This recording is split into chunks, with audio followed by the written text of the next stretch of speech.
We'll do it live. Okay. We'll do it live. It. Do it live. I'll write it and we'll do it live. Thing sucks.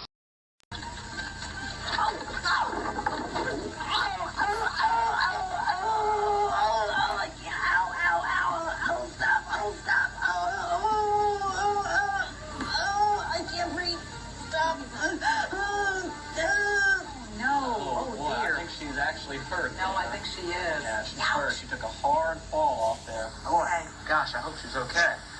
No, she was not okay. It's a Friday edition of the Daily Puck Drop, December 20th. Here we are, the Daily Puck Drop broadcasting live from the Limbach Lumber Studios.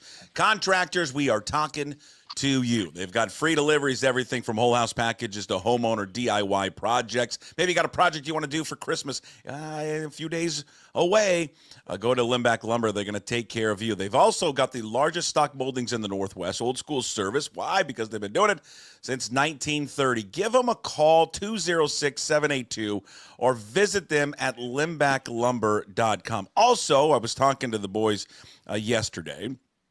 Paul, of course, runs the ship over there. I want to give a quick shout out because it's near and dear to their heart. The Ballard Food Bank, if you can and are able. Limbach Lumber has been helping the Ballard Food Bank out for a very, very long time. A project and a situation that's near and dear to their heart, the Ballard Food Bank. So if you can, head to the Ballard Food Bank, ballardfoodbank.org. You can donate there. You can get involved. Again, Paul and the crew at Limbach Lumber have been associated with the Ballard Food Bank for a while, and especially this time of year, the holidays and everything that's going on. It's especially important to help out at this time of year. So big shout out to Limbach Lumber and the folks, Paul and Mark and Matt and those guys over there for helping out the Ballard Food Bank. So if you can and can support them, there's the website. If you're streaming it, watching it right now, ballardfoodbank.org. Jim Moore is here, the go-to guy. He joins us every Monday, Wednesday, and Friday. Big thanks to our guy, Brian Turner, because Brian Turner is sponsoring the Jim Moore Show because the Jim Moore appearance is brought to you by A Clean Streak, Puck. It's a professional window and exterior cleaning service, proudly serving Island and Skagit counties for more than 10 years. But if you have work to be done in other counties, I'm sure Brian and his crew would be happy to serve you. 100% satisfaction guaranteed, whether you need your roof cleaned or your gutters, you name it, your siding, your driveway, they'll pressure wash everything there. Why would you choose A Clean Streak? Well, why not? Brian Turner's a great guy. He does a great job, okay? So try that on for size and give him a call at 360-395-5748. That's 360-395-5748, or visit acleanstreak.com. You can follow the go-to guy there on social media, the X, the Twitter, at Cougs Go. You can follow me on X, Instagram, Blue Sky, all the same handle, PuckSports, and then Puck_sports on TikTok, and then just PuckSports on Facebook. And, of course, sign up today to be a Pucks Posse member. We got an exclusive chat going on right now. We're talking about over at the community page there at Puck Sports on Patreon. You can sign up. That QR code on your screen is going to take you right there. You can just also go to pucksports.com, sign up at the top. VIP content. You get full access to all of it. You can sign up and join the ongoing conversation that's going on right now. We're just talking about college football. Has our love for college football been tainted? Now, I expected a lot of these people in the VIP chat to be Cougar fans, but you know what? Find out majority of them are not. It kind of ranges. All the emotions kind of range all over the place just in terms of how people feel about college football. I bring it up just because we got the playoffs starting tonight. Indiana and Notre Dame in a snowstorm in South Bend, Indiana tonight. All right, rundown. Rick Neuhiesel, WSU. Dickert takes a shot at the Northwest. Lofa Tatupu will join us in about 15 minutes. Troy Wins, our handicapper. College football. We'll talk about the college football playoffs coming up at around 10:45-ish or so. Chris Egan at 11, and of course we wrap up Friday's show with Hey What the Puck coming up at 11:30. I want to jump right into your little idea. Not really your idea. You stole it from Canzano, but whatever. Rick Neuhiesel. Well, you did. Why don't you have an original idea once in a while, Jim? No, but he brought up Rick Neuheisel's name, and then you leaned into it and decided you're going to write a full-on piece about it on your new website there on Substack. And again, you can go, are you letting people pay you yet or not? I don't know how to do that. I don't. Maybe you should figure out how to do it. You want to earn money over there, correct? About it. Yeah, I was on John's show this week. I'm still kind of a big deal down in Oregon. Really? Wow. So I was on his show. Not so much in Seattle anymore, but yeah, there it is. He's going to help me out with that. Sharing it. Jim Moore, the go-to guy, .substack.com. Let's hire Rick Neuhiesel. He brought this up just in like a quick little blurb in his one of his stories this week, and then now you've taken the reins and you're saying back up the Brinks truck for Neuheisel and his kid. Okay, here's the thing, Puck. I know that I can sense your tone. There's a tone that you have, and I know you well enough to know that you're being sarcastic or you think it's ridiculous, but you're going to play along with the idea anyway. And you know what? If that's the case, I'm going to agree with you on that. I'm not really being sarcastic, but what I am being is like, what the fuck, man? College football is such a mess and it's such a circus. Why not put someone like Rick Neuhiesel in charge and let's roll the dice and see what happens? And for me, there's some reasons to get Rick Neuhiesel in there. Number one, he's actually interested in the job. I contacted him. I did some reporting. Called Ashley Ryan. I got his number and I texted him.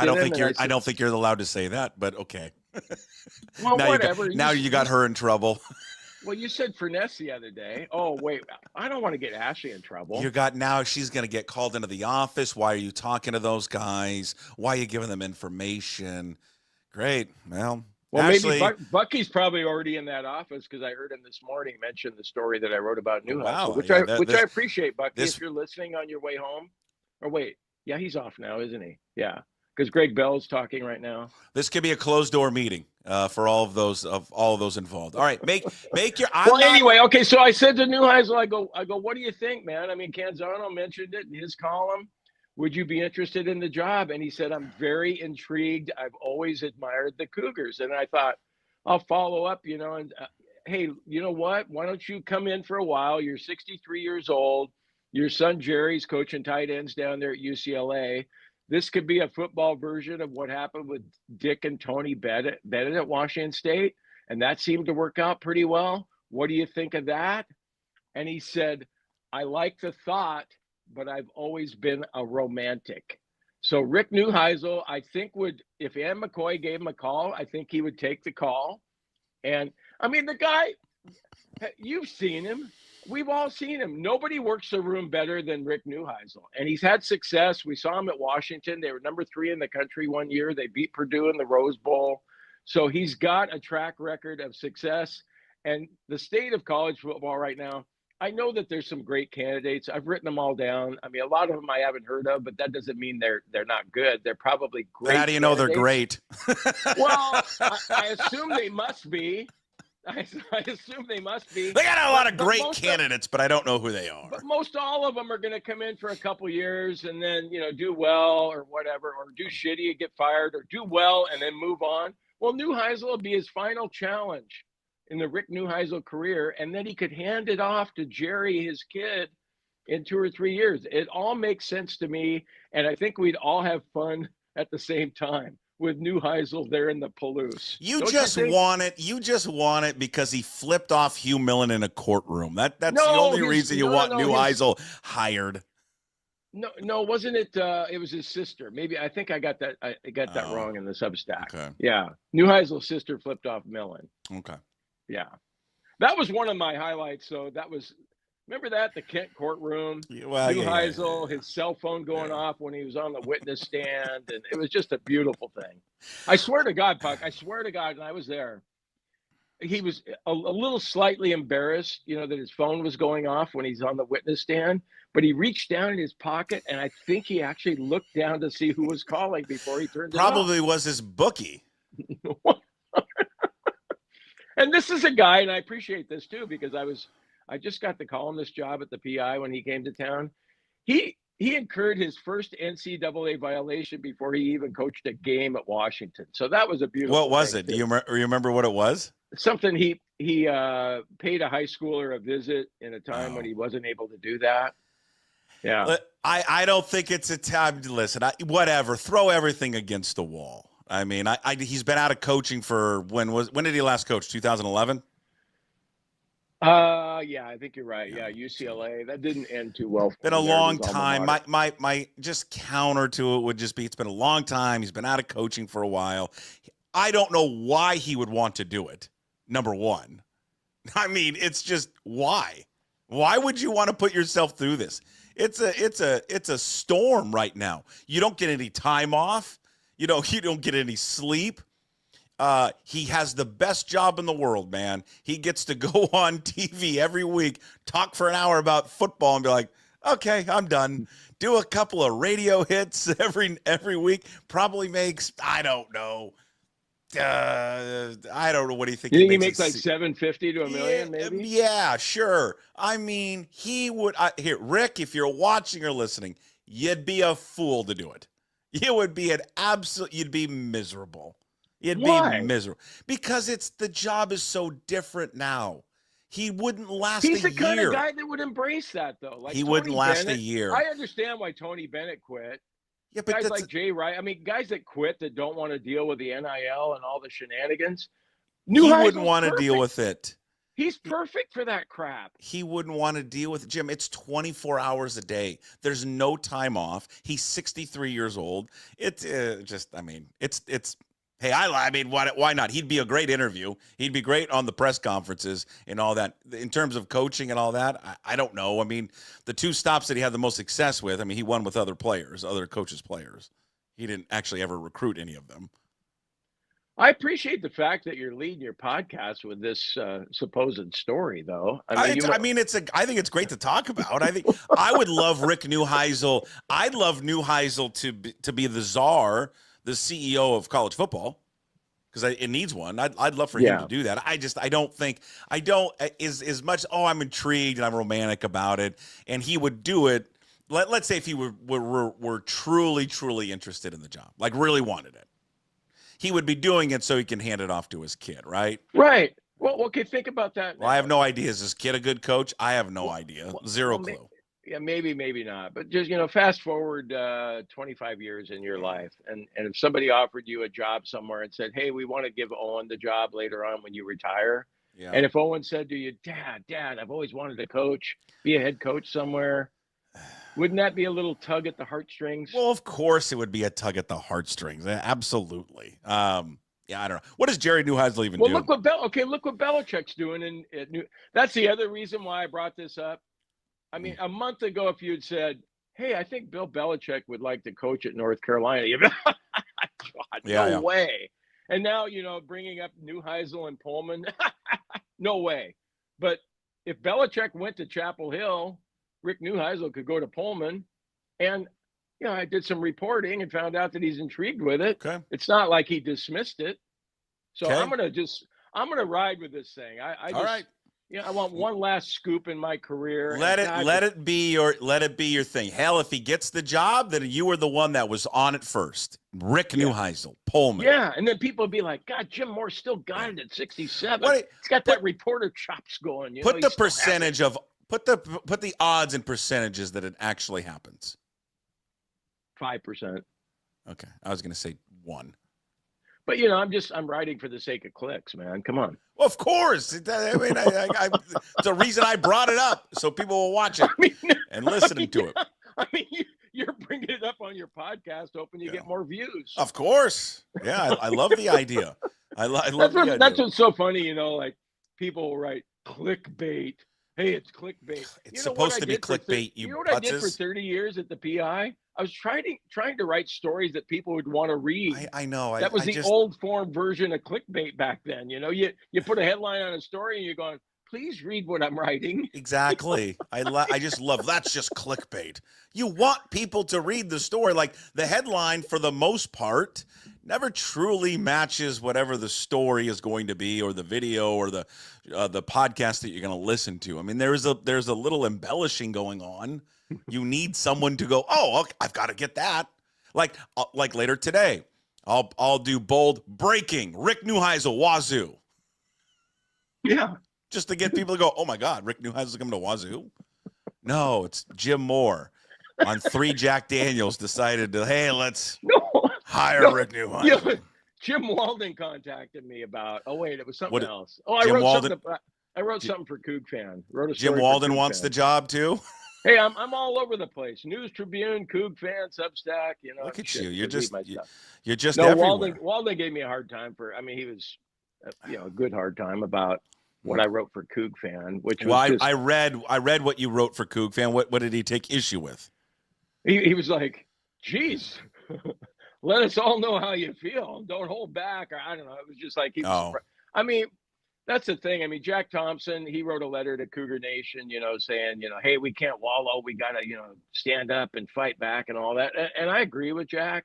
I love the throwing Simone, but I think it's okay to wallow this week for a little while, isn't it? And take shots at Dickert. The worst thing that Dickert did to me was when he tweeted out his family on that flight.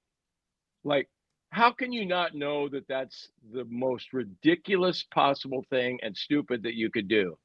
Did he not realize that people in Pullman and all of us Cougs are going to see that and go, well, fuck you. What are you doing, man? You can't do that. And if I'm a Wake Forest fan, I'm thinking, oh, that's cool. Nice looking family and all that stuff. I can't wait to see our new coach and what he could do for the program. But when you're back in Pullman and you know the guy and you know what he did to us, that's just so tone deaf to put that out there like that.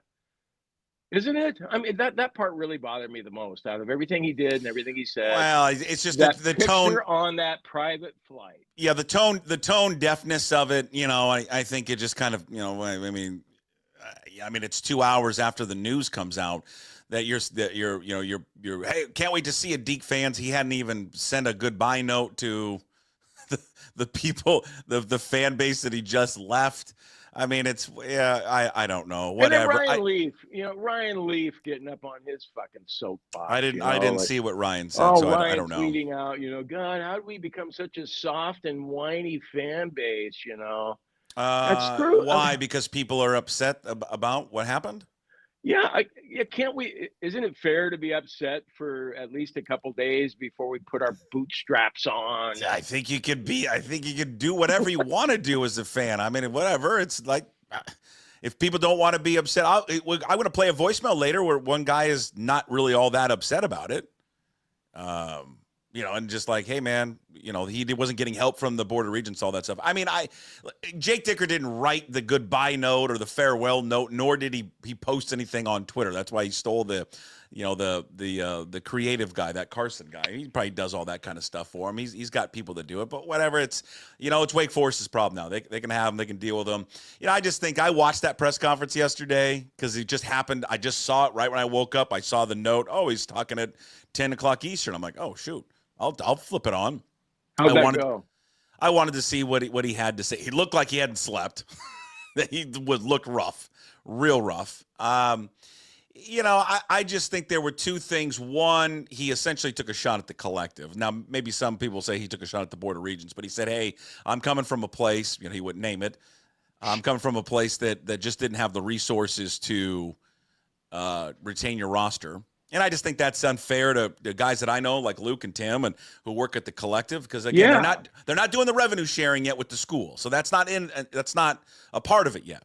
And so I just thought it was an unfair shot to those guys. They've been working their asses off to do that. And then the other thing, he took a shot at he took a shot at the Northwest. He says he can't wait to recruit down in the South because he was surrounded by Montana, Idaho, and Canada. I mean, fuck you. Honestly, fuck off. And fuck off to the schools in the state of Washington who put guys in the college football all the time in the state. And you didn't get any of them. None of them. I look at this stuff every year just to see where kids are going. I follow it more closely than probably others just because I like high school football, right? So I know these guys. I know if they're good or not. I mean, for the most part. And when I see Boise State, who's been a much better football program than us, walk into our state and taking like 4 or 5 kids every year. Well, it's worked out for Boise. Their roster's littered with guys from the Northwest. They seem to be doing okay. And then also, I mean, oh my God, it's like California is just a state away, by the way. Yeah, it was one of the dumbest comments of all the comments he made yesterday. It was just the dumbest thing I heard.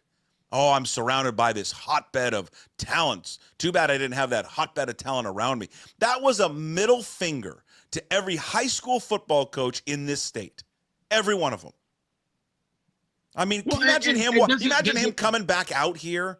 Just say, let's say there's some hot shot recruit, and he tries to get on a plane and flash his Wake Forest badge coming back into the state to recruit somebody. If I was a high school coach, I'd be like, fuck you. Get out of my school. Don't ever walk into my school again. Get out. Yeah.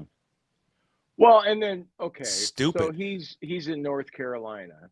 That's where Wake Forest is, right? Winston-Salem or the South? Yeah, South. Fuck, I don't know. I get my Carolina. North Carolina. So what, is some kid just because they're close to Winston-Salem, and are they going to be all excited about, oh, God, the Wake Forest coach is here? They're going to be excited if Clemson's there or South Carolina. He's going to get the bottom Belichick of the with barrel. North Carolina now. Exactly right. He's going to get the bottom of the barrel kid in the South. The absolute bottom of the barrel. Now, Again, are there more kids there in the South to recruit? Yes, obviously. But he's not beating out, you just mentioned it, any of those schools in the South for anybody. He's not beating out any of them. None of them. No. So, well, I guess he was just trying to make a comment like, if you didn't think I recruited that well, here's why at Washington State. Well, but then he also are concocting some bullshit reason, and that, I'm going to be much better here at Wake Forest because you got more talent here. I mean, he was trying to he was pandering to his audience. I know, but he's also just crapping on it. He's also just taking a shot at his own recruiting class that he just put together. Hey, you've got his cell, don't you? Huh? You have his cell number? I do not. I do not. Oh, okay. Well, I mean, but you have a contact information. I mean, have you reached out to say, hey, man, you owe me one more appearance? You owe me one more appearance. Yeah, I mean, I am going to reach out, but I mean, the likelihood of that happening are probably slim to none. Hey, we'll get back to this. Let's transition to football because he's waiting right now. Ladies and gentlemen, he joins us every Friday, talk a little football. Look at the Sonics jersey. Lofa Tatupu is with us to talk Seahawks. His appearance brought to you by 1937 Farms, family-owned and operated craft cannabis tucked away in Snoqualmie Valley. You can visit 1937farms.com. Also follow him on Instagram at 1937farms, and also Savage Brewery and Savage Brewing. Hi, Lofa. How are you? Good, fellas. I'm great. Wait, what were we just talking about? I need to know. Do you know the Washington State coach, Jake Dickert? He left this week to go to Wake Forest. That's what we were talking about. Oh, okay. Yeah, I wasn't aware of that, but yeah. The Pacific Northwest is flooded with talent, and shame on you if you don't get them. Yeah, he took a shot in his press conference where he's like, hey, I was surrounded by basically states that don't have any good high school kids, and now I'm surrounded by a bunch of talent down here in North Carolina. Yeah, when I was leaving Massachusetts, which is just a cesspool of talent, the same Boston College said the same bullshit about me. Yeah. Best thing that ever happened was not getting a scholarship from them. What do you make of right now? We'll get into NFL. We're going to get in the Vikings and the Seahawks and all that. What do you make of the state of college football? Oh, it's fucking chaos. I feel, and then the ruling with the JUCO now. So now the kids, that doesn't go against their eligibility, right? So you spend 2 years there. Now you're 20 as a freshman for the 4 years that you have at the next school. It's like, what? Who thought that was a good idea? I didn't even know that they changed that. It just passed like 2 days ago, and I'm telling you, yeah, it's like as if there wasn't enough shit going on with the NIL. Let's see, the good coaches, they see it as an opportunity, right? And so like even Dabo, he said, I'm not going to touch the portal or whatever because he wants to develop talent. And yeah, they'll lose a couple kids every year, but he's back in the playoffs, right? After everybody's like, oh, he's done. No, he did it his way, and I respect that. And he got the guys that he wanted, the right guys, because That's really what it comes down to. Okay, I'm not worried about, you got to pay the right kid, right? And I think, and then develop that talent. And if you don't, but these kids, instead of chasing the dollar, which I know injuries can happen anytime, as if I was like, if my kid gets a scholarship to several schools, I'm going to look at who's developing the best talent, even if he's sitting on the bench. Because all these kids, well, I need to play.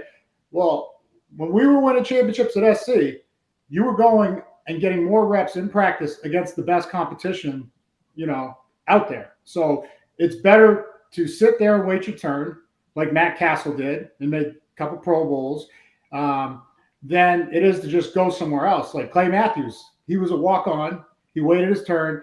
He waited till senior year to get playing time, and then he had the first-round pick, and he was always going up against first-round tackles the whole time. So, I'd rather win championships and then go to the NFL rather than get paid the highest, never develop any skills, because you're getting so much different coaching that how much of it's really just the dollar amount that we're talking about. Well, I appreciate what you're saying there, Lofa, but do you ever think gee, if I was a college kid right now, as good as I was as a linebacker, I would have been getting offers left and right to leave USC even, and maybe USC wasn't going to offer as much as some other program. Do you think you would have been able to hold to your guns and loyalty and commitment to USC in light of all of that? No, that's a great question. It's a fair question. You never know, right? Because I was a broke kid, just like a lot of these kids, trying to, hey, they're going to pay me more, and I'm going to play. And when the playing time's tied to the dollar amount, and that's kind of what's confusing, because I don't think Belichick, he might give you a bunch of money, but if you're not producing, he is going to sit your ass on the bench. And I think this is where he has a leg up to tell the boosters and the alumni, everybody that's given the money to the collective, he'll tell them, all right, kindly just shut up. Like I ran an organization for 20 years very successfully in the NFL. This is pretty much the farm team or farm league for NFL now. This is pro sports. It's no longer college. College starts at like 1AA, and even the top 1AA programs have a collective. So it's really 2 and down, 1AA, middle of 1AA, and down to Division 2 and 3.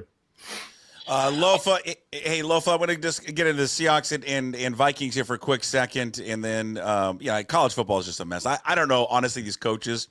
If you were in college football, why you'd want to stay? I would jump as fast as I can to the NFL. It just seems like the NFL is like easier. It's just an easier sport to deal with right now. Must win for them this week. Mathematically and theoretically, no, but it just feels like, God, you don't get this one. Now, all of a sudden, you don't control your own destiny, and it's, time is winding down for those guys with 2 games remaining in the season. Must win because just for confidence, right? We reeled off 4 straight, had a setback last week. Hopefully, we learned from it. I felt like we were just a little too excited for the moment. That was kind of on my podcast. We talked about, I'm going to be looking at the demeanor. And when we started throwing punches at halftime, I was like, okay, we're not in the right mind frame. And because I don't believe they have a better, roster than we do, the Packers. I thought they executed well. They took advantage of some situations, but they're not better than us. But this team coming in that must win, yeah, these guys they're a sound operation both sides. No shortage of weapons on offense. Darnold's playing out of his mind right now. Aaron Jones is running the ball well. I think he averaged like 5 or 6, and I don't know why they didn't handle the ball more. I hope they throw more, even though that scares me because they have Jefferson and Addison, and Hawkinson. So we got our work cut out for us, but just get back to the basics, and hopefully we run the ball. A week after Sharps had a $140, to only run the ball 8 times was kind of confusing in terms of strategy. Hey, Lofa, I've made a lot of dumb bets in my life, but probably the dumbest one I've ever made was taking Sam Howell for $250 to start at some point this season over Geno Smith. I mean, ridiculous, right? I can tell by the look on your face that you thought, yeah, Jim, you're right. That was really stupid. What in the hell was that in that performance? I mean, I don't think I've ever seen a backup come in and be that bad. It was very confusing, but also and the play calling. I mean, the time we scored was a handoff, right? But and Olu went out. I thought Sundell looked great for a little time he had, but I was very confused as this. This is opportunities are few and far between. I know he was a full-time starter last year in Washington, but you don't know when your number's going to get called. And I don't think it was a horrible bet because if injury happens, he does start, right?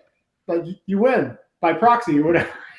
but so I was confused as to why we didn't throw the ball across the middle because the one time we did, we got an interception by Cooper, who's a great linebacker, but they were the 30th ranked defense in passes across the middle, and we just kept attacking like outside or short. But so a lot of things, but for Howell in particular, yeah, like I was hoping to see more, but I thought it kind of shows what Geno's been doing for the last 3 years in terms of covering up issues that we have on the offensive side. Yeah, it was interesting and just in terms of the game plan. I don't know. I felt like the game plan just maybe got away from them, obviously because they were down 14-0 so quickly. But boy, they got a beast of an offense coming in. I mean, defensively, Minnesota gives up a lot in the passing game. Now I don't know. You tell me because you played in the league. We did not, and you played on defense. They're really good against the run. I think they're second in the league against the run, but they're like 29th or 30th against the pass. What do you make of that? Yeah, just you got to take something away. And for the most part, you do get yards on them in the passing game. They just try not to – Flores is a hell of a coach. They try not to give up the deep shot, but you can work your way down the field if you're patient enough. And so that's kind of going to be the key is Geno patient enough. First of all, hopefully he's healthy. I know he's going to try to give it a go, but, man, like I know K9 is still banged up. Sharbs has an oblique now, and maybe that's why we only ran 8 times. But they will give up some stuff through the air, and we just got to be ready to take advantage of that. So, but they take away the run so that they can get after the passer because they have Van Ginkel, Hunter, who else? They got like 3 other guys that can rush too, and so we got our work cut out for us. I expect the ball to be coming out quickly, and with some of the screens, and then just even the draw, like. Because if they're pinning their ears back, it looks like a pass set, right? The draw, and but it's not gonna be easy. What about Sam Darnold this year? The Vikings being 12-2, and yet they're not really committing to him long term. They got J.J. McCarthy who's injured, and they got Danny Dimes too from the Giants. So I'm not sure what the future holds there. If you had to pay Geno Smith or Sam Darnold the same amount of money, which way would you go in the future? That's tough just because of age for me. I believe Geno's a better quarterback. That pains me to say, because Sam's a Trojan as well. But just age-wise, and I think while O'Connell's getting a lot of credit, and he should because he's put a lot of great pieces around him, Darnold did play a whole year, even though he was on the bench for most of the time, with Shanahan and the Niners. And there's a few guys in this league that can really develop quarterbacks, and I think that's the biggest thing, for all teams. Can you develop a quarterback? And O'Connell's, he's done it. He's won with anybody back there seemingly. So and Shanahan's been pretty good at it too. So that's really where. But I would pay Geno because his skill set will not leave him. He's got a great arm. He can use his leg, doesn't always do it, but he's a pocket passer, true pocket passer. And I watched Darnold play the Bears, and it was a good game, but it wasn't the cleanest. Like he was missing some guys, some reads, and it looked like zone was giving him problems. So hopefully we have a good plan for that, and we have to stop the run first. But I think the too high that McDonald seems to really like to employ is we're gonna get some opportunities to pick interceptions. We just got to catch the ball. Hey, Lofa, it seemed like one of the strategies offensively for the Packers was to play fast, get up to the line of scrimmage, snap the ball, so it would prevent Mike McDonald from making their audibles that they like to do right before the ball is snapped. Is that – I would assume that you saw the same thing. Yeah. You think the Vikings tried to implement that kind of same plan Sunday against them? Yeah, and I think, hopefully the Vikings crowd doesn't travel as well as Green Bay does. I mean, that was fucking nauseous hearing "Go Pack Go" like that. I would have lost my mind if that happened when I was on the field back in the day. I probably would have went into the crowd and fought somebody. But also you could keep them from chanting that if you just, take care of business on the field. So yeah, this is playoff football. And I know we've said that for the last couple of weeks, but that keeping us off guard or, up tempo, like just changing up, like bringing a variable that, we're not used to. I think that definitely worked in the Pack's favor. And then with the crowd noise, I expect it to be mostly Seahawk fans. And because this is playoffs and we need everybody there. That is home field advantage for a reason. It was the toughest place to play for 2 decades. And so we got to bring that back. I like the Seahawks and the points this week, Lofa. And I you look at it on the surface and you're thinking, wait a minute, the Vikings are 12-2, so they're probably better than the Packers, who are 10-4 now. And yet I was looking at their winning streaks and 12 games overall. So you look at them coming in 7 in a row. Well, they've only beaten one winning team all year long. I know Puckett hates this stat, but I try and sound intelligent by trotting it out there. But there's only one team they've beaten with a winning record, and that's Green Bay. The rest of them are all either 500 or under that. And so I kind of like the Seahawks because people are thinking, wait a minute, they're coming off this miserable effort against Green Bay. How are they going to beat the Vikings? But I think they're going to show something. I think they're going to rebound. No, I'm with you on that. And like I said, hopefully we took some lessons from last week. Mainly I think it was probably more of a execution and mindset wise. Like, hey, fellas, don't let anything, even if we go down 14, take us out of our game and what we're trying to execute on the field. So just get back to the assignment, and we need to force some more turnovers. That was awesome by Ernest punching it out. That was a big timely play, and so like we get those turnovers, it's a whole different ball game. But I like the Hawks at home because maybe the Vikings are like resting on their laurels and saying, okay, well, are they the top seed in the because the Lions have the head to head against them, right? Top seed in what? Top seed in the NFC? Yeah. For the playoff push, they are Detroit is right now has the tiebreaker over Philadelphia for the top seed. Yeah, and Detroit, and they're Philly. Detroit, they're reeling right now. They keep losing guys, man. But it's impressive that they have the record with like 7 or 8 starters on defense, one being MVP candidate Aiden Hutchinson out, and they just keep going, man. So impressive job what Campbell's been able to do over there, getting the buy-in and the belief. That's really the difference between good and great teams. Is just the great teams, they believe they're going to win and that something good's going to happen, and they don't get tight during the big moments. What would your advice be? A big topic this week, Lofa, has been the Rick Woolen, right?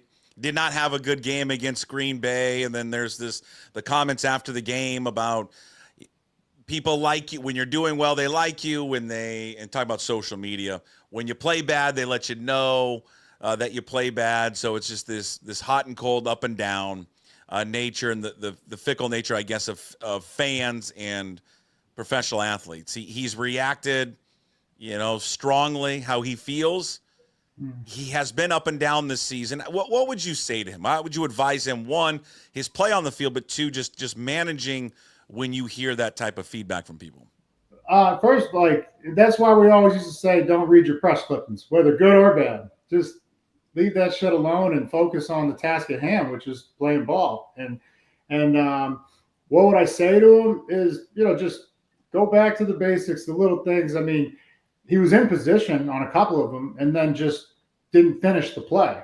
And so I don't know if that's a combination of like guys not being in pads anymore, but these are some of them like come back to the ball and then timing the jump, get to the guy, and then you can push off as long as you're looking back with an elbow. And I thought Job did a hell of a job on it, but then they flagged him because as he turned to look back, Watson grabbed his shoulder. He watched that and pulled him into him. The only other receiver I've seen do that consistently, DeAndre Hopkins, is one of the best at getting flags, getting when the ball's underthrown. But yeah, Tariq, I'd be like, I would stay off social media. Like, don't listen to that and just focus on, the task at hand, man, playing ball.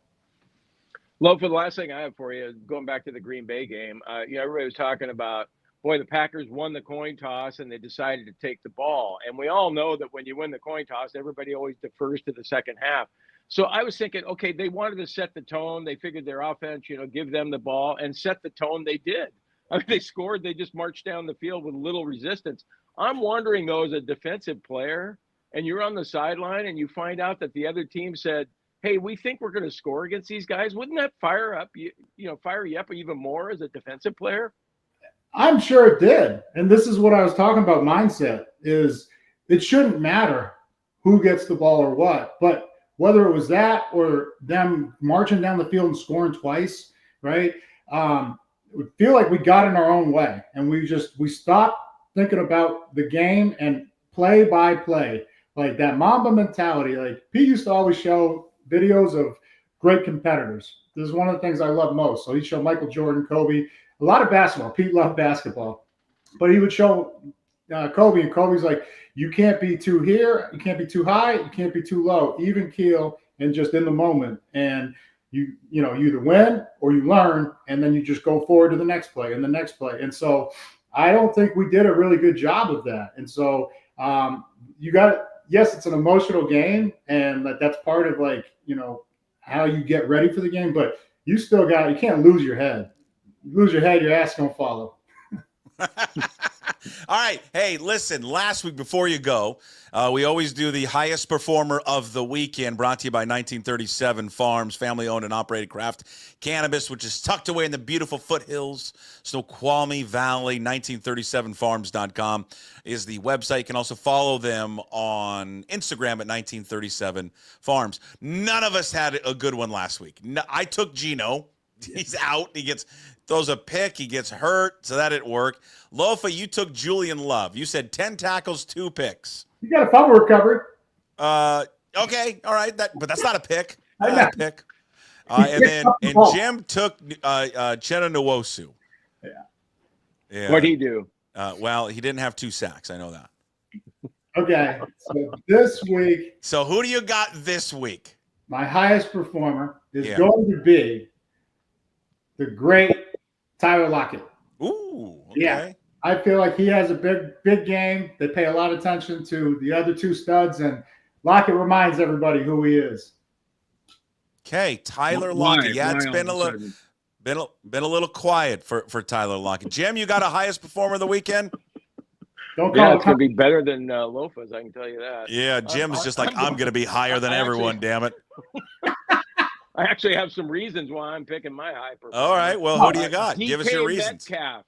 Oh, Similar to what Lofa's saying, DK's been a little quiet for DK Metcalf, and I think that this is going to be a breakout situation for him. And so that's my reason for going with DK as my highest performer. How's that? okay. All right, well, that's good. So we're all going offense based on because the Vikings can't slow down the passing game. I really kind of want to take Walker, but I can't do that because they're good against the run.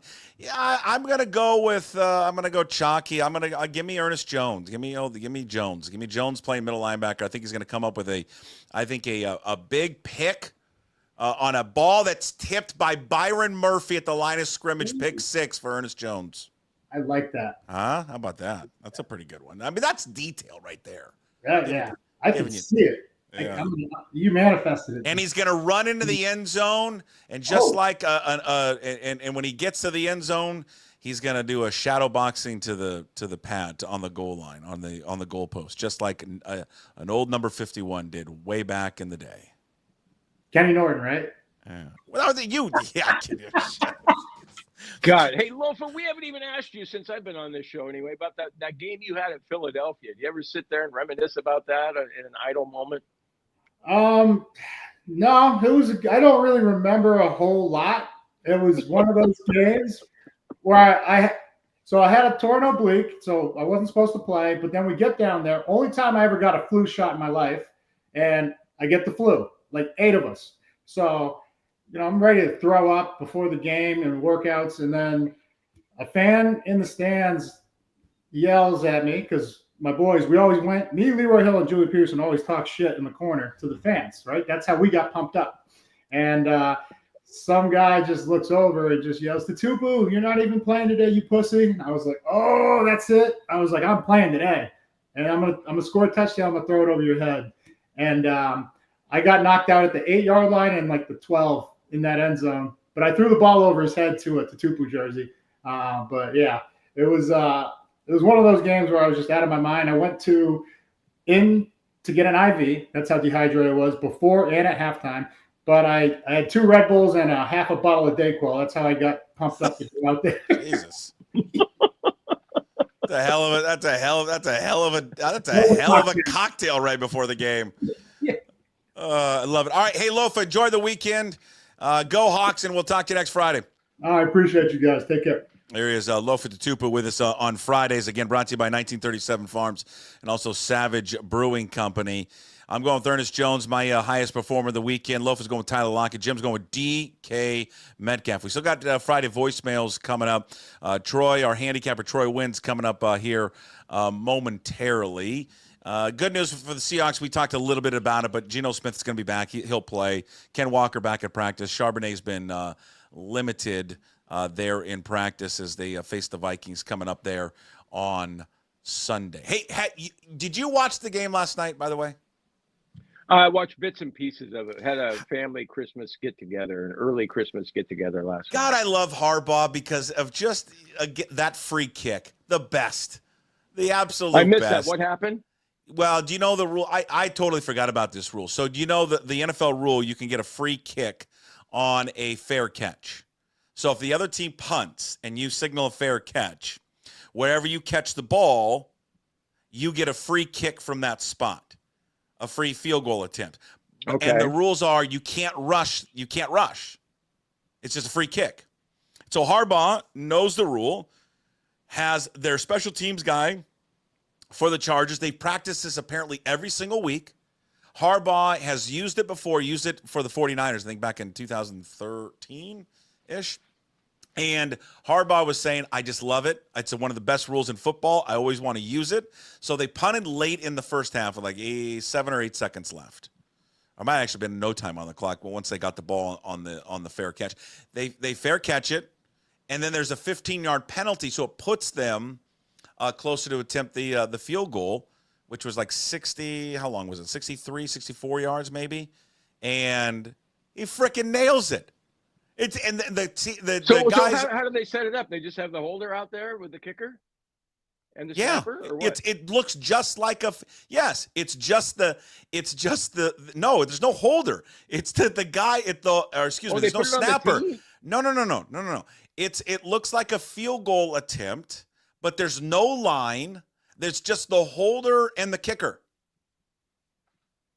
So Dickert, the kicker, nailed it. Yeah, he net 57 yards. That's awesome. So I wasn't aware of that rule. Yeah, so you roll out there and it's just the holder and the kicker, and he made it 57 yards. It's a really obscure rule, and I would assume no one knows the damn thing. It was the longest previous fair catch free kick was a 52-yarder by Paul Hornung of the Packers in 1962. Wow. Going back that far. Yeah, the last. I didn't realize. Can you still, like, if there's a safety, can you still punt from the 20? Because I saw a safety the other day, and they kicked it off. It seems like teams normally will punt from the 20 when they have a safety. But they still had the Mickey Mouse setup of the NFL kickoff even after a safety. Yeah, I wasn't aware of that one either. Let's get caught up on some gambling picks. It's our handicapper Troy Wins. Joins us right now, TroyWins.com, to get you caught up on all your football action. Troy, how are you? Doing good, guys. Got a 11:30 tee time at Chambers Bay. I wish you guys were joining. You can't beat 54 degrees in Seattle this time of year, guys. Come on. Wow, sorry. Sorry, we don't want to keep you from your tee time. All right. I mean, things I've already got my warm-up swings in. We're good to go, guys. Things must be good there at TroyWins.com. For people who don't know, what do they get when they go to TroyWins.com? Yeah, guys, get to the website. We're running a great special right now. 7 days free of VIP service. 7 days free. We give you all of our games. We cover absolutely everything. College basketball. Tomorrow's going to be awesome. You've got college football, college basketball. You've got hockey. You've got the playoffs. You've got the NFL. Come give us a look. 7 days free of service. Go to our website, TroyWins.com. 7 days free. We'd love to take care of you. Okay, let's just jump right into the games. First of all, a great week last week, 4-1 plus the lock of the week. Again, go to TroyWins.com. Is going to get you hooked up on all the best betting advice there for the weekend. All right, we got college football playoffs. Troy, they start tonight in South Bend, Indiana, where the snow is falling. Indiana's getting 6.5 against the Irish. Who do you like? Yeah, if you're going to bet this game, buy the point, get this thing to 7.5, and take the Hoosiers plus the points.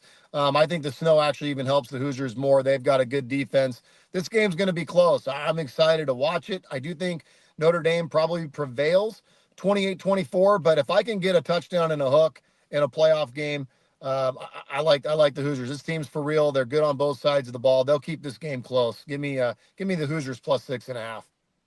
All right, Troy, we got Texas giving 11 to Clemson, and the Longhorns did you wrong last week, but it looks like you're backing them this week. Yeah, we'll get back into them later, but I love Texas in this game. They're at home. Clemson, to me, they've had a great season, but they're fraudulent. I don't think they should have been in the playoff. They got an easy ACC championship game against SMU. This team's not for real. They're going on the road. Texas is going to be pissed off.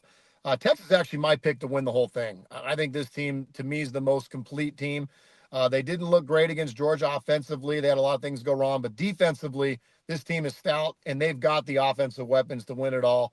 They rout Clemson 38-17. The Buckeyes coming up tomorrow at home against the Tennessee Volunteers. The Buckeyes favored by 7.5. Yeah, it's a tough one. I got to take the points again, though. Tennessee, good football team, really good football team on both sides of the ball. Tennessee, they got good quarterback play. They're well coached. This will be a close game. Ryan Day's got so much pressure on him right now. I think the Buckeyes, again, they probably win this game, but if you're going to give me 7 and a hook in a playoff game, give me the Volunteers plus the points. I think it's a close game, 31-28. Give me the Buckeyes to win outright, but I'm taking the points here. Huge game in the NFL for the Seahawks there at Lumen Field, taking on the 12-2 Minnesota Vikings. Minnesota favored by 3. Yeah, I hate going against the Hawks all the time. I did last week, but this is the type of team that gives the Hawks problems. I mean, I think Minnesota is very much built like Green Bay. They've got good quarterback play. They can throw, they can run. Defensively, they've been good. They've got all their weapons healthy for the first time in a while. Hawkinson's back in the lineup playing good football. Addison's playing great. We know what Jefferson's capable of. Give me the Vikings. This is a close football game. 3's not enough. I think the Vikings win this one, 31-27. Give me the Vikings minus 3. Going to be a lot of Viking fans over there at Lumen Field there as well. All right, our final NFL game before we get to our lock of the week and then our dogs of the week. The Ravens, 6.5-point favorites against Pittsburgh. Yeah, I like the Ravens here a lot. The Ravens here, good football team. They want revenge. These games are typically always close when they play each other, so I hate going that high. But George Pickens, I believe, is going to be out once again this week. He's on that doubtful list. They look really bad without Pickens. I like this a lot. Give me the Ravens minus the points. Okay, all right. Let's get to your lock of the week. What is it? Lock of the week, going back to that game, Texas, minus 11 at home against Clemson. I just think it's a really bad matchup for Clemson. Clemson does not have the firepower to keep up with Sarkisian in that offense. And I'm telling you, that Texas defense is stout. That's a good defense. Give me Texas as my lock of the week. They win that game handily, 38-17. Okay, that's your lock of the week. We're good. All right, dogs of the week. We do this every single week. We all each pick an underdog, and we're all even Steven right now. Each one of us 2-2. Last week I lost. I took the Browns +4 against the Chiefs. Chiefs won that one 21-7. Jim took the Saints +8 against Washington, so he wins. And then you took the Jags. I had the Jags. That was one of the bad 3.5. beats of the year. One of the bad beats of the year. Tie game with 30 seconds to go, and the Jets went down and scored a touchdown instead of kicking a field goal. Okay, who is your dog of the week, Troy? I like SMU a lot. This team is not getting any credit. Penn State, to me, good football team, not a great football team. SMU, I mean, this is a crazy line. They're getting 8.5 points. You're telling me that if SMU was at home, they'd still be a dog? I don't think so. They're giving Penn State way too many points for being at home. I think this is a dogfight of a football game. Penn State wins 27-24. I'll take SMU plus 8.5 as my dog of the week. All right, go-to guy. Who's your dog of the week? I'm going to go against you, Troy. I'm sorry. It's jimwins.com with the Seahawks in 3 this week. I'm going to pander to the listening audience and take the home team. It doesn't look like 3 is enough, and so it looks like you should go to Minnesota, but I'm going to go with the Seahawks and take the 3. Okay. You like the Hawks getting 3 at home. All right, well, let's see. What am I gonna do? You know what, God? You know what? There's a game that I really like because I'm not sold on Texas like you are. I think Sarkisian, there's just get in a big game and something happens to him. But now listening to you, and then I just like, all right, now maybe I don't want to take Clemson plus the points. I'm gonna go. Washington's at home. The Commanders, they're getting 3.5 against the Eagles. I know the Eagles are riding high and one of the best teams. Give me Dan Quinn. Give me Dan Quinn, Jaden Daniels, and the Commanders at home getting 3.5. All right? That's my dog of the week. And it's a new game. Why not? Let's go. Let's go, Dan Quinn. I like it. All right. You don't pander. If you don't like it, just say you don't like it. I don't hate that pick. The Eagles are due for a clunker. I feel they are. All right, before we let you go to get your tea time there at Chambers Bay, send me a text how you feel after the walk. I don't care how good a shape you're in. It's a rough walk. Well, but it's a great course to play in the winter, man, because it's just perfect. There's no standing puddles anywhere. What do you get? One more time for our audience. They want some gambling advice. So where do they go? How does TroyWins.com help them out? Yeah, go to the Instagram. It's Troy West. Go to the website, TroyWins.com. We are running a special 7 days free of service. 7 days free. We cover prop bets. That's a big thing going on right now with sports betting. People love their prop bets. We do a great job with those. We cover absolutely everything, all sports, VIP. There's no upsells, no gimmicks, and we're doing 7 days free at the website right now. So come take a look. Thanks, Troy. What's the over-under on your score at Chambers Bay today? Ooh, you know what? I played here last week, Jim. 55 on the front nine, 40 on the back nine. Okay. Well, that's how volatile it was. So if I can break 90, it's a good day. And the over-under cigars is the bigger question. I'm shooting for 4 cigars today. Jesus, man. 4? 4. Oh, 4. Lord. Good. They go out quick out here. When you're walking and it's windy, they go out quick. So I brought 4 today. It's a lot. All right, Troy, hit him straight. Thanks, guys. Take care. Yep, there he is. It's Troy West, TroyWins.com. 4 cigars. Good Lord. I've never smoked one. Never had one cigar in your life. I don't have them often. We get together for our college buddies golf trip, and my buddy brings a bunch, and so that's the only time. I enjoy them.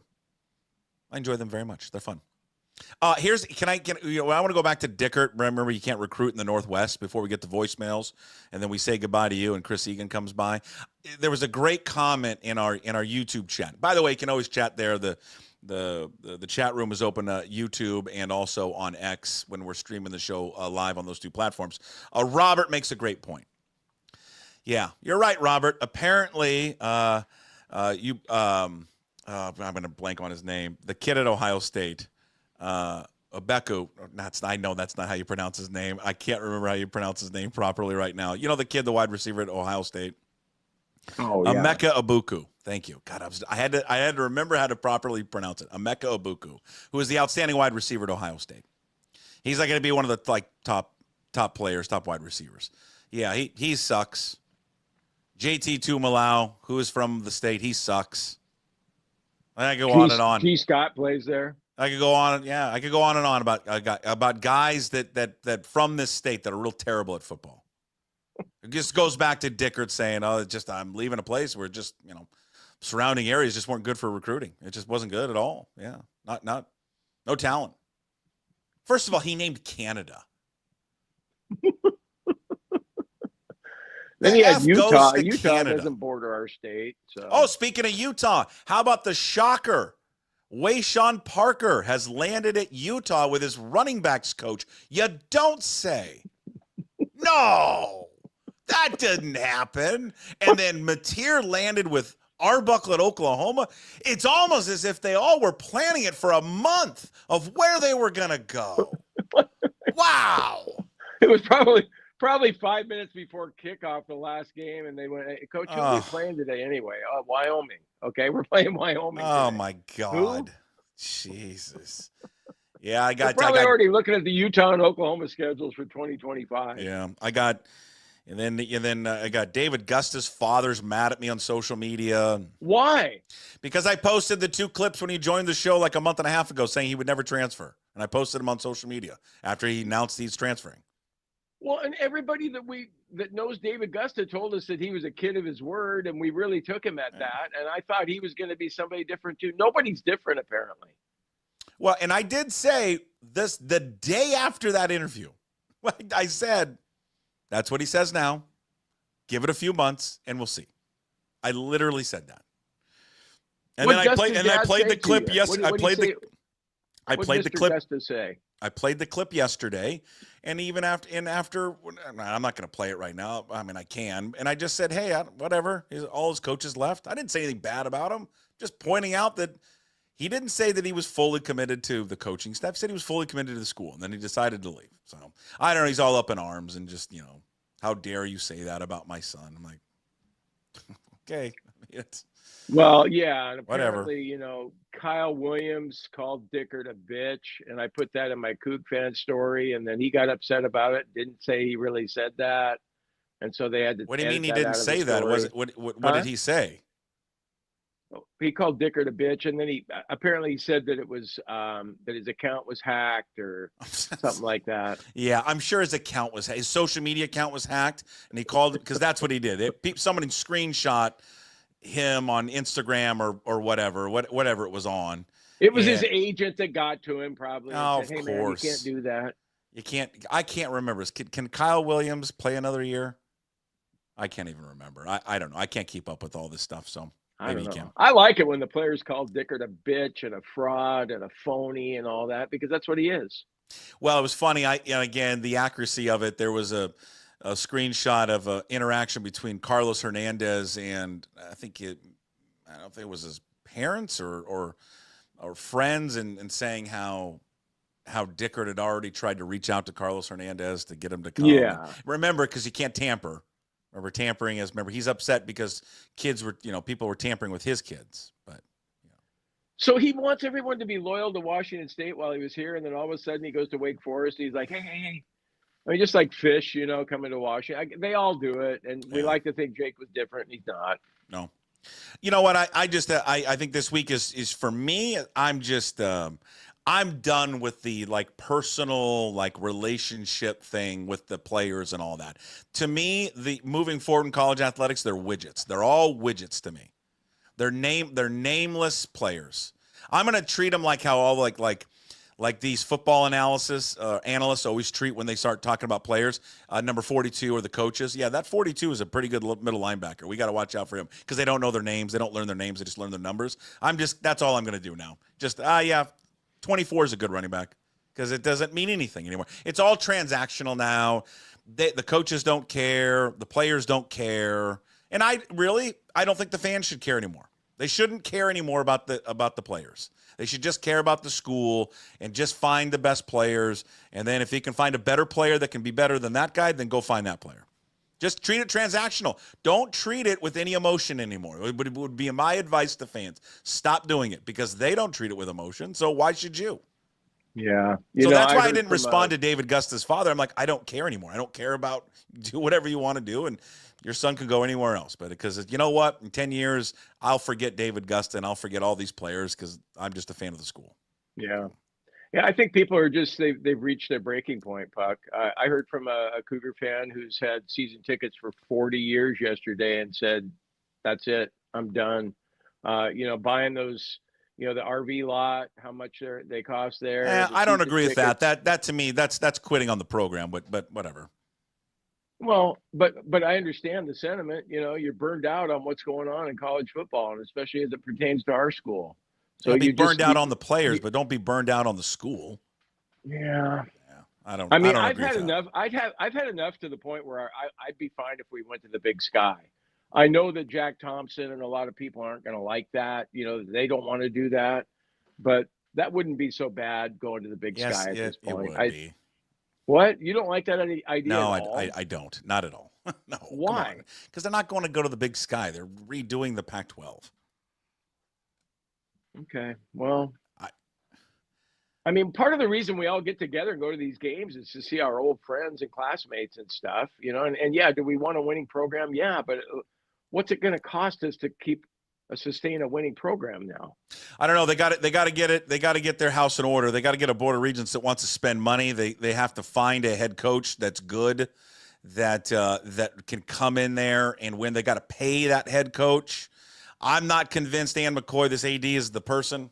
I just don't. I don't see Why? it. Because I just don't. She's just I'm too with nice. you. I saw your tweet about this. What do they call them? A search firm or whatever? A search firm is so stupid. It is the dumbest idea in the world. And I don't know. People have trying to tell me that it's required. I don't know if that's required to hire a search firm.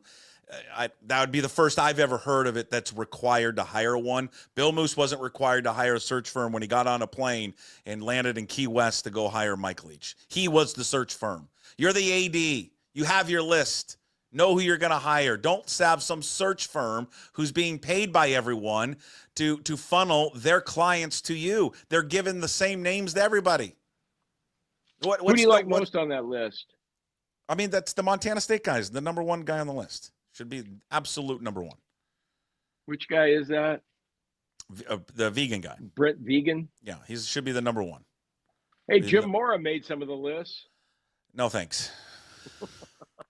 All right. Hey, Chris Egan's waiting by. You want voicemails real quick before we go?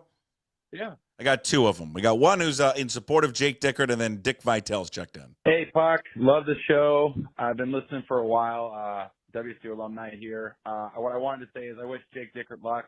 Honestly, I understand why he's leaving. It's really painful for us to swallow, especially with the Mateer transfer and everything. But the reality is that this blame falls on the Board of Regents, the president, and the athletic director. They didn't give him the resources he needed.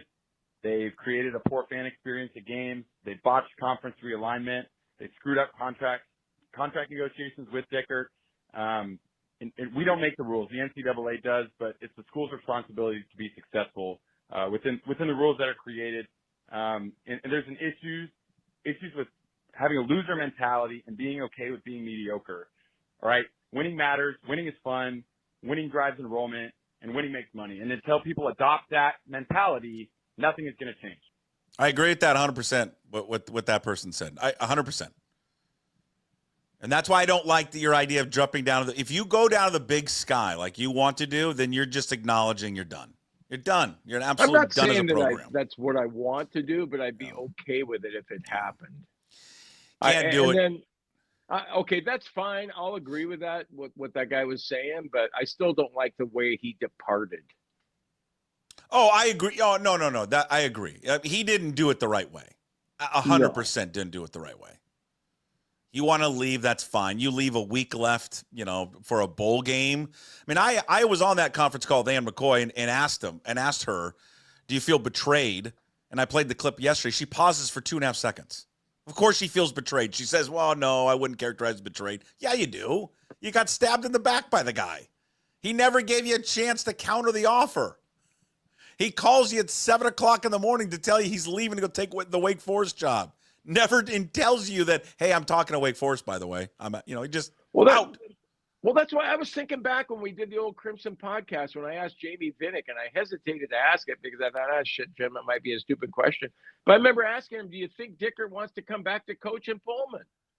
And clearly he didn't. He did not. He did not. So he just was done. All right, let's wrap it up. Smile on your face before you leave on a Friday. Hey, Puckett, Dickie V, I know Jim wasn't on the call last time. I just wanted to call and say hearts are heavy for you out here. With Dickert and Mateer and all the crap you've been going through with the football team. But don't worry, even though, Jim, I know you lost to the Sprinkle and Dinkle. It's okay. Riley's got your team in a good place. I think they're going to be fine. They got Watts. They got some diaper dandies. So hang on there, Jim. I think they're going to make the dance. I really do. I really think they have enough to make it there, Jim. I'd go to your offshore guy and I'd put a bunch of money down because I think they're going to be in the dance. All right. I just wanted to call and say hello. Go Cougs. What do you think? Not a bad Dickert. All right, excuse me. Not a bad Dick Vitale. Yeah, really good. Yeah, I dropped $50 on the Cougs the other night. I couldn't have sworn we were going to beat them. It's just we're so depleted with injuries and then foul trouble the other night. The turnovers, as well as our team plays at times, boy, we don't have a point guard. Don't have a point guard. Yeah, that was a tough one, Puck. I just thought, that the basketball gods were going to give us something that night, and they didn't. Yeah. Don't fall in love. Whatever happens to this basketball team, just enjoy it, but don't fall in love with them because, again, transactional. Don't think Lawan Watts or any of these guys. Just call them their numbers because they'll be gone. Because when Riley leaves, he'll take them all with him. So don't fall in love with any of these guys because they'll be a one. They're not going to bleed Cougar blood like Josh Meredith. Come on. Well, you don't. I mean, you watch until tomorrow. With that being said, Josh Meredith is in the portal. All right. I know. I was thinking, God, Meredith probably hasn't been offered shit from anybody else. Yeah, that's probably exactly right. Enjoy your weekend. Jim Moore with us Monday, Wednesday, Fridays, brought to you by A Clean Streak. We'll talk to you back on Monday. Okay, thanks, Puck. Go Cougs. Go Cougs. There he is, Jim Moore. He's waiting by. We're late to him. I apologize. It is Chris Egan on Friday. Sorry, Chris. Chris Egan on Fridays joins us, brought to you by Fat Zach's Pizza, 3 locations in Sumner, Puyallup, and South Hill. Home of the original No Big Deal Pickle Pizza. You can book one of their 3 food trucks for catering, birthday parties, graduations, corporate events. Find Fat Zach's Pizza on Facebook, Instagram, and fatzachspizza.com. Chris is on X and Instagram, Chris Egan 5, and all of his work at king5.com. This was a week of fun for some in the sports community. Well, Puck, I want to keep the conversation going, and I have questions for you, honestly, as I listen to you and I listen to you and Jim, and I have just some, number one, my apologies. It has been just an awful week to lose a coach. I think that everybody thought this, this goes back a year ago. I thought Kalen DeBoer was the guy that was going to be at the UW for a long time. This is a guy I was building a relationship with as a member of the media. This is a guy I saw, outside of the UW doing things with high school coaches. I said, gosh, this is a perfect fit for the University of Washington. This guy's going to be here forever. And then sure enough, Alabama comes calling and they want to give him more money and he leaves. And I'm like, God, this is just tough. And then, all the kids going into the portal, are they both teams going to even have, what are the UW and Wazoo? It's just interesting, who's going to be there in their bowl games. And then Dickert, I heard this from Coug fans, all this year, all last year. This is our guy. He's going to be in Pullman for the rest of his life. And just to see, we laugh, but I don't know how many Coug fans. I was at a Christmas party last night, and it's like they're in just emotional shock right now. It's like they just broke up with their high school girlfriend, and the girlfriend left them for a college kid, that has a Trans Am or something. It's just absolutely, it's sickening what is going on with college sports. Wow. But my questions to you, in regards to what you and Jim were saying, is number one, I 100% agree with you on the fact is that I feel like we can't even call these people by their names anymore. It's a coach, and it's number 81, it's number 82. Why go out of my way to build a relationship with somebody that's not going to be loyal back to the fan base and to the community, and then in a way is going to just lie to me in my face? Yeah, I'm going to be here forever. Why would I go out of my way? Because there are a lot of people around here that are loyal, friends, co-workers, teammates, other coaches. And I'm going to devote a lot into them. But in regards to college sports right now, there are some exceptions out there, Puck. Heather Tarr has been over at UW for 20-plus years. There's other, smaller sports, I would say, football and basketball, though, at this point. Why build these relationships anymore? Because these coaches and players, they're not here for the school. I think that, you're right. I just think that time is gone. You just treat them as, I'm going to talk about it with, hey, what the puck at the end, but it's just treat them as a widget. It's just a number now. They're just numbers. They're in a factory line. I think that's all they are. And it's almost Puck, and it's almost worse than, and yes, Seahawk fans are number one in the Pacific Northwest, but college sports was so pure for so long, but it feels like it's lesser than professional now more than ever because they're not even signing, 4-year deals. They're a semester and they're gone. So how can you build relationships and become a fan base, with some of these teams? And here's my question to you, because I heard Jim talking about somebody, pulling their tailgate, and not supporting the Cougs. And I agree with you. These are your schools. You need to support them. But how do we not be hypocritical on this one when we sit there and say, well, the Mariners aren't going to spend. We need to stop showing up. We need to stop going to games and really show them.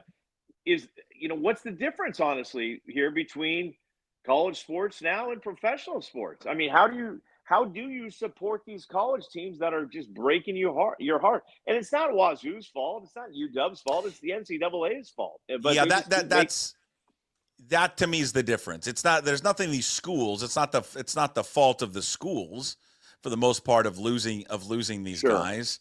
I mean, they can only afford so much depending on how much money each school brings in. In terms of like the Mariners, I mean, they control what they want to spend. They have, when the reports come out from Adam Jude and Ryan Divish saying, hey, they've got $10 to $15 million to spend. That's because they've set that for themselves. Mm-hmm. There is no budget set for them. They're setting their own budget. I laugh because point taken there. Well done. Yeah. I thought about this week. They're how much money they have to spend, as I just said, 10 to 15 million, right? There are college football programs this offseason that will spend more money. Yeah. Think about that for a second. That will spend more money than a professional baseball team. There's college teams now that have spent more money than the baseball team. The Oakland A's have spent more money than the baseball team. I mean, it's insane.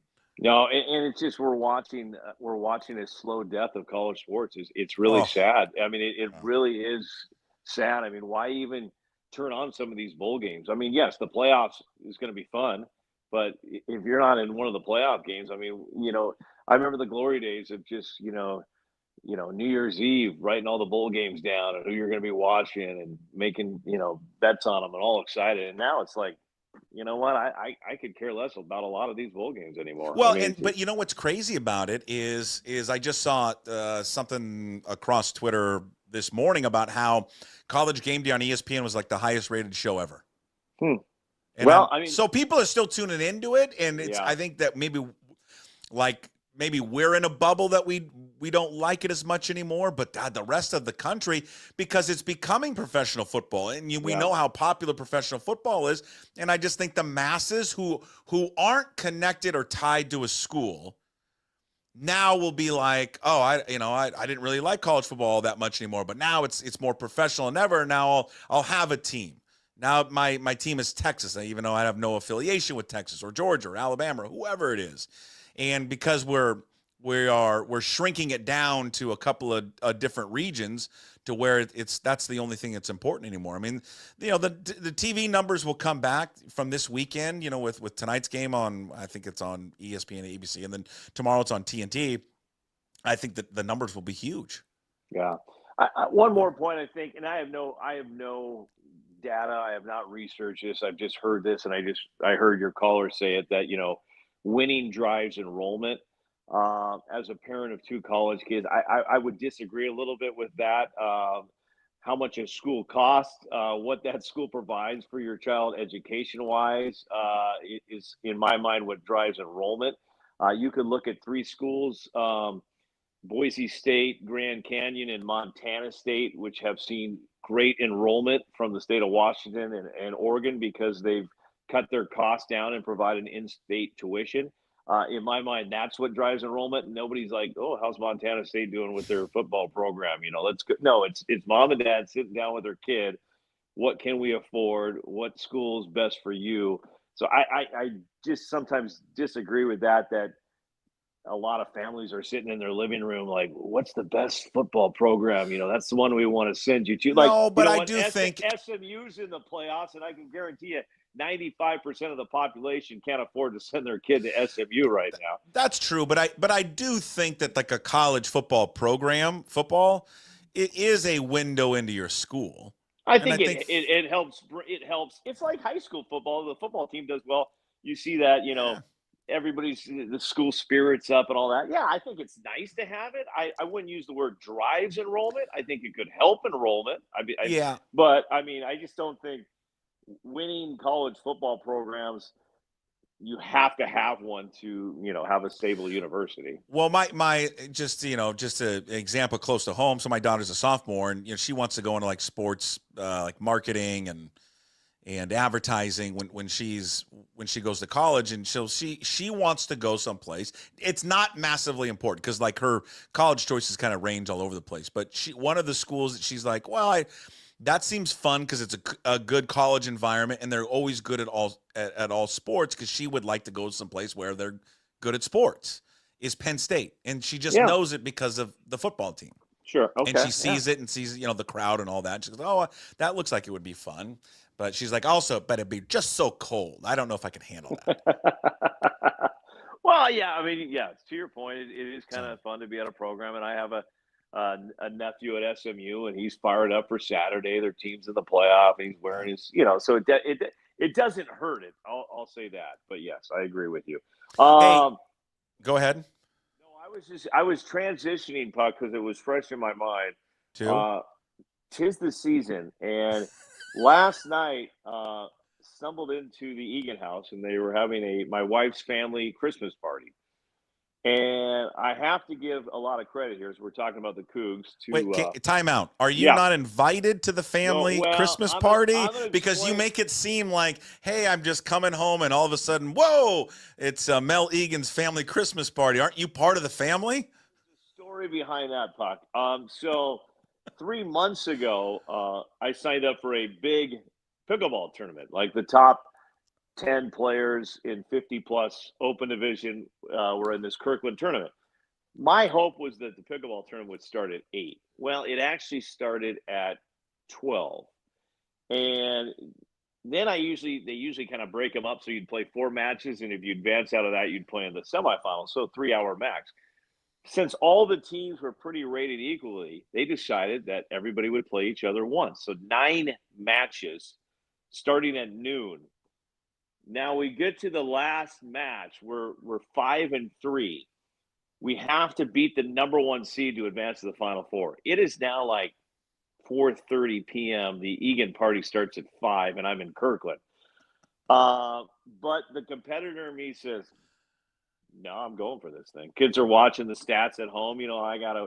So we upset the number 1 seed, advance into the semifinals. Now we're playing a team that just crushed us during the main draw in the semifinals. We somehow come together and just play some of the best pickleball of our life and advance to the finals. Now, unfortunately, we're at 5:30. Party is underway at the Egan house in Puyallup. Now we go into the finals, and they decide to make it a best 2 out of 3.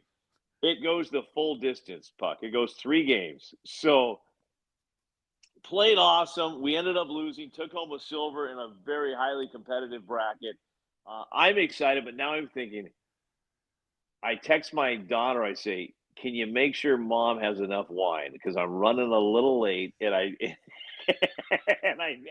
need Mom to be feeling really good when Dad rolls into his own party 2.5 hours late. So nobody at that point is texting me back. And I'm getting all these texts from everybody like, hey, Egan, good job in the tournament. But no one in my family has texted me back. I even sent the sad emoji. Does nobody in my family care about how Dad did? And nobody's texting me back. So then I text a couple other people with a family. Nobody's texting me back. Now I'm like, is our house on fire? What is going on? Like, nobody is texting me back. So I roll into the house, Puck, and this is where I give a lot of credit to former Coug great Brian Fair. I come into the garage, and I hear just laughing and giggling and just everybody having fun.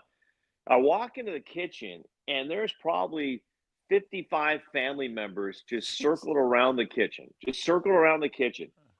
And right away, I mean, as soon as I come in, they're like, hey! And then they get right back to what they're doing.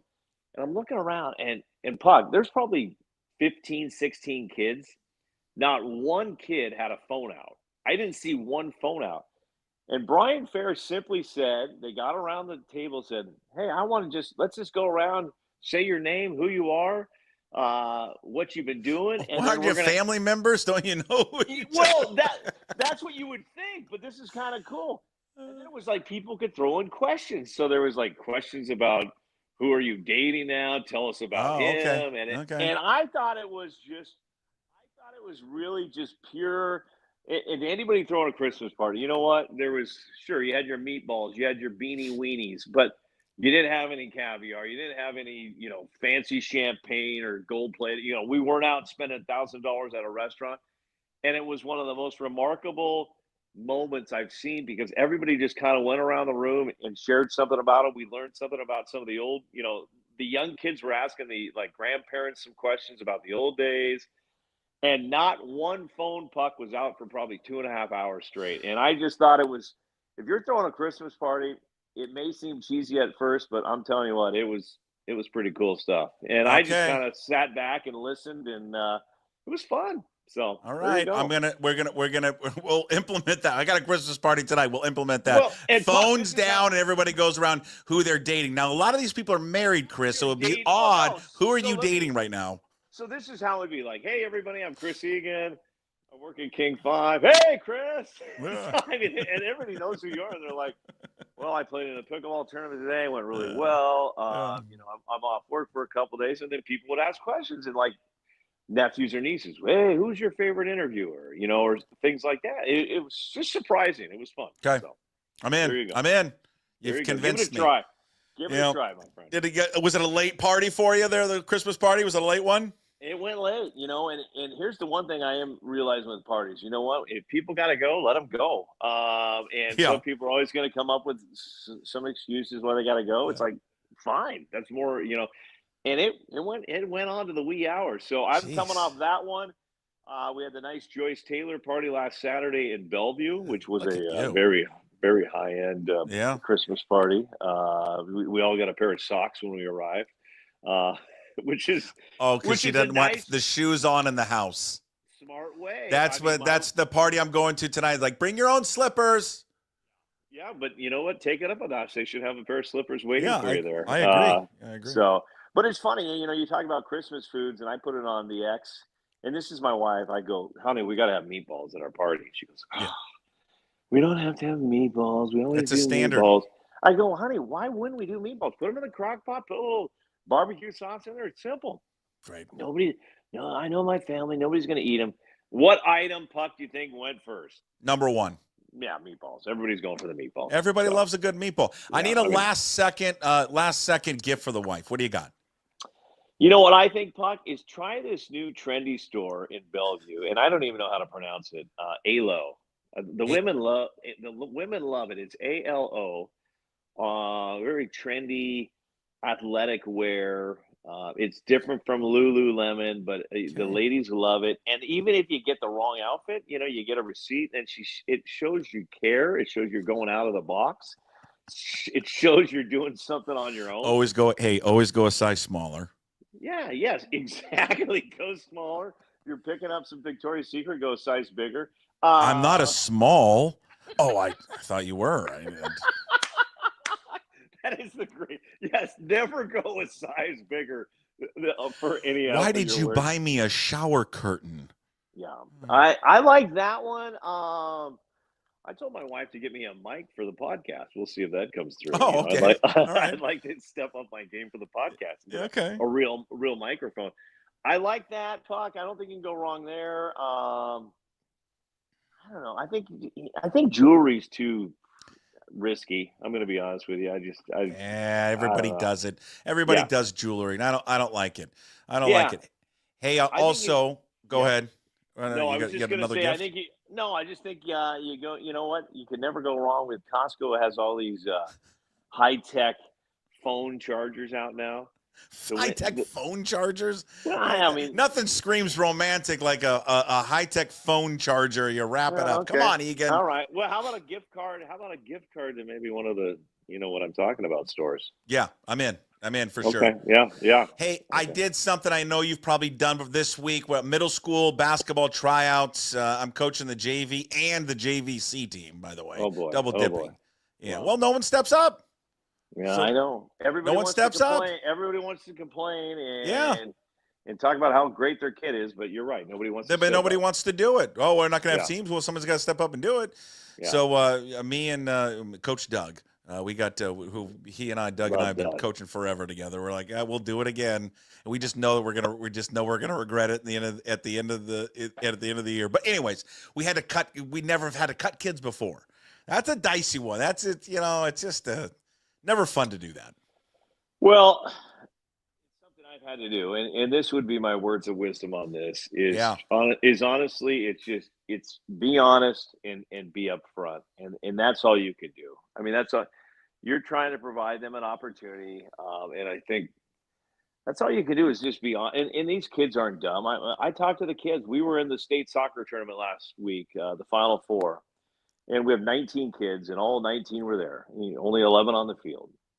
There's a couple of them that have been there all year long, but probably not two of my better players. And I was just honest with them. I said, "Hey guys, I played you a lot this year, but it's going to be tough to get in. I'm going to do my best to get you guys in." And they looked at me and said, "We know, Coach Chris.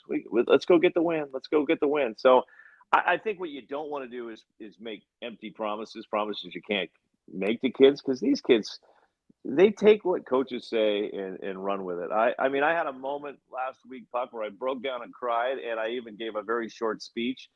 But one of the moms came up to me and she said, "Coach, you have helped Ezekiel out so incredible the last 3 years. And unfortunately, Dad had to move away for a job, but Zeke said he wants to stay with you through the season. And so we got rent for another month, and just so he could play the final month with you." And when you hear stories like that, it makes you want to go out and coach like you're doing. And it just talks about the difference you could do. And you know what? We also had a pretty cool moment. And I'll tell this to all the kids. We had 19 kids, Puck, and there was one kid never missed a practice. He was there 10 minutes before practice started. He was there 10 minutes after practice started. He was not one of my starting 11 when the season started. By the end of the season, with the state cup on the line, the kid never came out of the game in the semifinals or the finals. And there was one point where I had to start him over a kid that I've had for a long time. And I'm like, I'm not doing this. I owe it to this kid because he's given everything, and hard work has helped him become one of the best players on this team, and he needs to start playing all the time. And I tell that to kids, you know what? Get out there and work. I mean, this kid did it. This kid put the time in. He worked, and there's a reason why he's better. He just didn't show up. I think long as it sucks, Puck, to cut kids. It really does, because who are we to know how good these kids could be? But I've told a couple of my kids, "Hey, use me. Put me as your chip on your shoulder for not playing you, and just work hard and get better." Absolutely, and prove it. So we just said, "Hey, promise, if you don't make the team, just keep playing. It doesn't mean anything." Yeah. And then even for the guys that we put on the JVC team, because I know that some were disappointed, right? And I'm just like, "Hey, that doesn't mean you can't move up to play in JV. You can." That we're always evaluating, and you can move up and down. So it's fun though. We love doing it, and it will be a labor of love. It'll be time consuming, but we joked earlier, like, "Oh, we'll complain." We won't complain at the end. It'll be fun. It always is. It is tough. Like, I just got done with soccer season. We're right in the mix of basketball. I'm like, God, it'd be nice to have some time off. And just watching the stands, but you're like, you know what? It's what we do. He'll be over soon enough, and you can can watch from the stands. All right. And then Puck, I will say this to any parent. You ever want to just take shots at your kids and complain about them being too tired or whatever? I played in this pickleball tournament yesterday I'm talking about, played 13 games. I was cramping up on 167 coming home. I couldn't even feel my legs. I was worried I wasn't even going to be able to push the brakes down because my legs are cramping up. I woke up today. I couldn't sleep last night because my body was just a mess. Today, I can't feel my legs. And I played some of the best pickleball in my life. 51, Puck. But I am feeling it today. So anybody out there that just wants to sit in the stands, come on, man, you got to work harder. Well, why don't you go try it out? Because I can tell you what, I wish I could go back in time if my daughter had a tennis match the second day and say, "How you feeling, honey? You all right? Do we need to?" Because Puck, I can't do anything today except look at this phone and talk to you. I'm out of commission. Go drive down to the Sound and do a cold plunge. Go do that. That's what my wife wants me to do. She wants me to do the cold plunge. Go do that. Yeah, I think I need to do that. So. Well, enjoy the weekend. Go Hawks. Have a Merry Christmas, and we'll talk to you next Friday. You good next Friday? Yeah, I'm good. And that's my question for you. Fantasy football, King 5 Fantasy. We're probably going longer than we want, Puck, but I need your advice. Sure. I'm in the Final Four. I've never won the King 5 championship. Sam Darnold or Kyler Murray. Those are my two quarterbacks. I've been riding Darnold the last 3 weeks, but I hate it when they're playing against I the would go Seahawks. Darnold. Yeah, that's what everybody's telling me. Yeah, go But Darnold. it's tough, when they're playing the Seahawks. I know. Yeah, it happens. And Darnold. Kyler's been a little. He's not had some good games lately. So. Well, good luck to you. All right, buddy. All right, be good. See ya. There he is, Chris Egan with us every Friday, brought to you by Zeke's Pizza. Full episode of the Chris Egan Show up on YouTube later. When you're there, please subscribe. And then also on the podcast, Apple, Spotify, wherever you find your podcasts. And, of course, always up at PuckSports.com. Big thanks to Chris every single Friday. Again, brought to you by I think I said Zeke's Pizza. I screwed that up. Sorry. Fat Zach's Pizza. I got pizza competition everywhere. My bad. Fat Zach's Pizza, 3 locations: Sumner, Puyallup, South Hill, home of the original No Big Deal Pickle Pizza. Go visit fatzachspizza.com to find their locations, hours, and deals. All right, before we sign off here, hey, What the Puck, brought to you by Restoration One of North Seattle. Your restoration company lets you avoid the stress of water, fire, and mold damage with their property restoration services. Locally owned and operated. Make them your first call when those damages affect your residential or commercial property. 206-817-8917. Visit them online at restoration1.com. North Seattle franchise. Going to go back to what we talked about a little bit earlier about college sports, and it's simply just a business, right? Transactional. That's kind of the new hot word, transactional. We talked about it with the running backs coach for Wazoo a few weeks ago. It is. College sports is transactional. That's how I think, based on what's happened this week, and I think moving forward is I think how everyone, whether you're a Wazoo fan or not, because it affects everybody. This does not affect Washington State. It affects every school across the country. Affects more schools than some. But I would just treat it as that, a factory line. I treat them as widgets because players and coaches, there's no, God, I can't, that's my dream school. I can't wait to go there. I mean, I think there's a few probably out there like that, but I just think that's over. That love affair of growing up to play for said school is slowly but dying, and it's treated as a business now. And I think fans, you in turn should treat it as such. Don't get to know the names. Don't get to know the players. Don't get to know the coaches or like the coaches or any of that. Just view them as a widget because that's what they are. They're a widget in the cog in the system, and they will be easily replaced and will be replaced year after year. Every few years they'll be replaced. You get one, then you spit it out and you find a new one. And that's how I think fans should treat it moving forward. Because if you don't, you get attached to these guys and then they leave and they're out. And there's just no loyalty, whatever you want to call it. There's just no commitment anymore to the system. So I think that the coaches in particular and the players treat it that way. And I think fans are still holding on to that emotional attachment. And I don't think you should hold on to that emotional attachment anymore. Treat them, again, as just a piece, just a number. Hey, I like number 34. 34 is a good player because don't learn the name, but the time and effort it takes to learn the background and all of it, and all of a sudden, said player or said coach is going in the portal themselves. So treat them as widgets because that's what college athletics has become. All right, that's it. That's a What the Puck, brought to you by Restoration One of North Seattle. Restoration company lets you avoid the stress of water, fire, and mold damage with their property restoration services. Locally owned and operated. Make them your first call when those damages affect your residential or commercial property. 206-817-8917. Visit them online at restoration1.com, the North Seattle franchise. Full episode of the Daily Puck Drop will be up on YouTube later. Please subscribe there when you can. Also on all the podcast platforms like Apple and Spotify. Of course, always up at PuckSports.com.